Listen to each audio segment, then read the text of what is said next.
Magandang hapon sa ating lahat na ito update sa magiging lagay na ating panahon. Nakaka-apekto pa rin yung shear line o yung salubungan na malamig at mainit na hangin sa may bahagi po ng Southern Luzon at Visayas na kung saan itong shear line ang magdudulot pa rin po na mahina hanggang sa katamtaman kung minsan ay malakas na bugso ng pag-ulan sa bahagi ng Mimaropa, Bicol Region at sa may Eastern Visayas.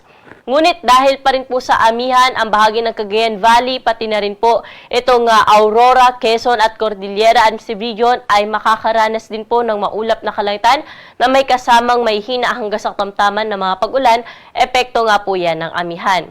Pero dito sa Metro Manila, pati na rin po sa ibang bahagi pa ng Luzon, ay generally fair weather o maaliwalas sa panahon naman po inaasahan natin. Ngunit mataas pa rin po ang tsansa na may hina mga pag-ulan o mga pag-ambon lalo na po sa madaling araw. Dahil naman sa easterlies, ang bahagi ng Davao Region, pati na rin ang Sorsogon ay makakaranas po ng maulap na kalangitan na may kalat-kalat na mga pag-ulan. Pero ang nalalabing bahagi po ng Visayas, pati na rin ang nalalabing bahagi ng Mindanao ay generally fair weather condition na asahan natin. Ngunit maging handa pa rin sa posibilidad ng mga thunderstorms ngayong hapon hanggang mamayang gabi. Wala naman po tayo minomonitor ngayon na low pressure area o bagyo na posibleng makaapekto sa ating bansa. Para po sa magiging lagay na ating panahon bukas, epekto pa rin na shear line yung magdudulot ng mga may hina hanggang sa katamtaman kung minsan malakas na bugso ng mga pag-ulan sa bahagi ng Mimaropa at ng Bicol Region. At amihan pa rin po yung magdudulot ng mga may hina o makulimlim na panahon na may kasama may hina hanggang sa katamtamang mga pag-ulan sa bahagi ng Cagayan Valley, pati na rin sa Cordillera Administrative Region, Aurora at sa may Quezon.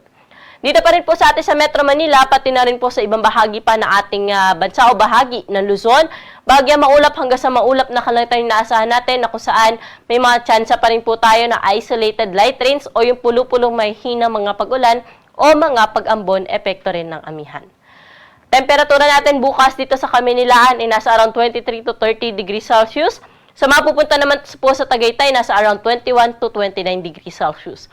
Malamig pa rin po sa may Baguio City, nasa around 14 to 22 degrees yung agad ng temperatura. Sa may Lawag naman, nasa around 22 to 31 degrees Celsius.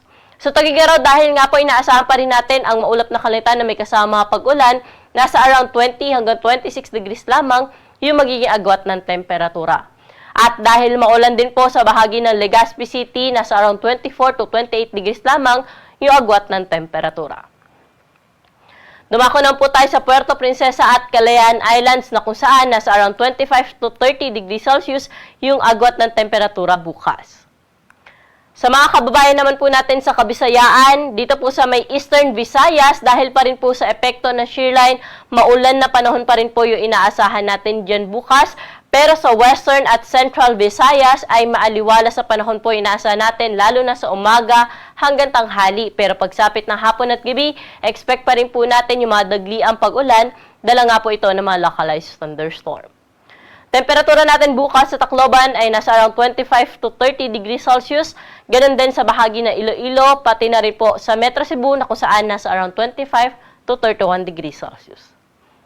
Dahil pa rin po sa epekto ng easterlies, ang bahagi po ng Davao Region at ang itong bahagi po ng Sorsogon ay makulimlim na panahon pa rin na inaasahan bukas na may kalat-kalat na mga pag-ulan. Pero sa nalalabing bahagi po ng Mindanao, maaliwalas ang panahon na inaasahan, ngunit posible pa rin po yung mga thunderstorms sa hapon at sa gabi. Temperatura natin sa Cagayan de Oro ay nasa around 24 to 31 degrees Celsius. Sa bahagi ng Metro Davao, 25 to 32 degrees at sa may Zamboanga naman, aabot sa 32 degrees ang maximum temperature. Kaugnay nga po ng shear line ay meron po tayong nakataas na weather advisory sa may bahagi po ng Camarines Norte, Camarines Sur, Catanduanes, Albay, Sorsogon at Northern Samar. Ibig sabihin po na to, ngayong araw hanggang bukas po ng hapon ay posible pa rin umabot sa 50 hanggang 100 millimeters of rain yung kanila pong maranasan o matala sa mga nabanggit na lugar. Kaya pinag-iingat pa rin po natin yung ating mga kababayan dyan dahil nga ilang araw na rin po na sunod-sunod ng mga ulan yung kanila naranasan, kaya mas mataas sa ang tsansa ng mga pagbaha at mga pagguho ng lupa.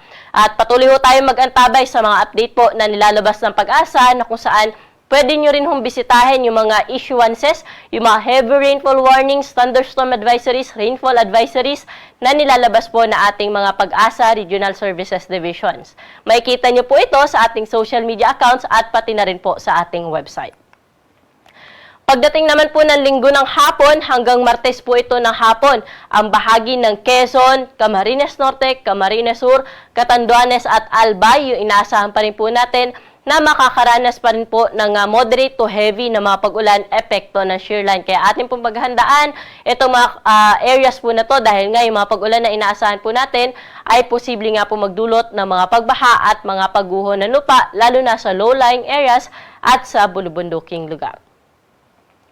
Para naman po sa mga kababayan natin na maglalayag, nakataas pa rin po yung gale warning natin sa may Ilocos Norte, Ilocos Sur, western coast ng Pangasinan, eastern coast ng Cagayan kasama ang Babuyan Islands, pati na rin po sa may Isabela ay may gale warning din po tayo, northeastern coast ng Aurora at sa northeastern coast ng Polillo Islands.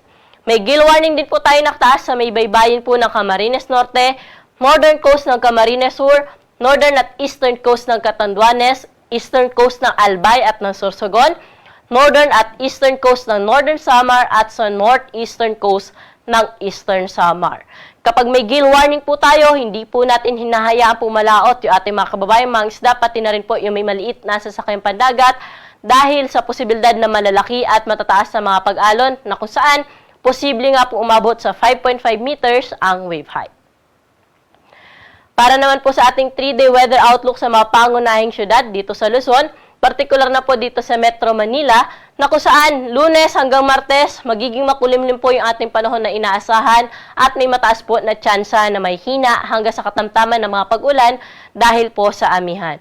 Pero pagdating ng Miyerkules, improving weather condition naman po yung inaasahan natin dito sa Metro Manila. Sa Baguio City, dahil malakas ang bugso ng amihan hanggang Miyerkules po, makulimlim ang panahon dyan na may kasamang may hina hanggang sa katamtaman na mga pag-ulan. At sa Legazpi City, dahil pa rin po sa shear line, kaya hanggang Wednesday ay maulap pa rin po ang kalangitan dyan na may kalat-kalat na pag-ulan, mga pagkidlat at pagkulog. Dumako na po tayo sa Visayas area na kung saan sa Metro Cebu at sa Iloilo City, for the next 3 days or hanggang Miyerkules ay wala naman po tayo inaasahan na malawak ang mga pag-ulan, ngunit paghandaan pa rin po natin yung mga thunderstorms sa hapon at sa gabi. Pero sa Tacloban City, dahil pa rin po sa epekto ng shear line, kaya hanggang Miyerkules ay magiging maulap po ang kalangitan dyan na may kalat-kalat na pag-ulan, mga pagkidlat at pagkulog. Dumako na po tayo sa Mindanao na kung saan sa Metro Davao ay pagdating po ng Miyerkules, magiging maulap pa rin po ang kalangitan dyan na may kasama hina hanggang sa katamtaman kung minsan ay malakas na bugso ng mga pag-ulan. Pero sa Cagayan de Oro at sa may Zamboanga City ay generally maaliwala sa panahon po inaasahan natin simula Lunes hanggang Miyerkules na kung saan sa hapon at gabi lamang yung monitor natin dahil posible pa rin po makaranas ng mga dagliang pag-ulan. At ang araw po natin dito sa Kamaynilaan ay lulubog sigap na 5:45 ng gabi at muli ito sisikat bukas ng 6:24 ng umaga.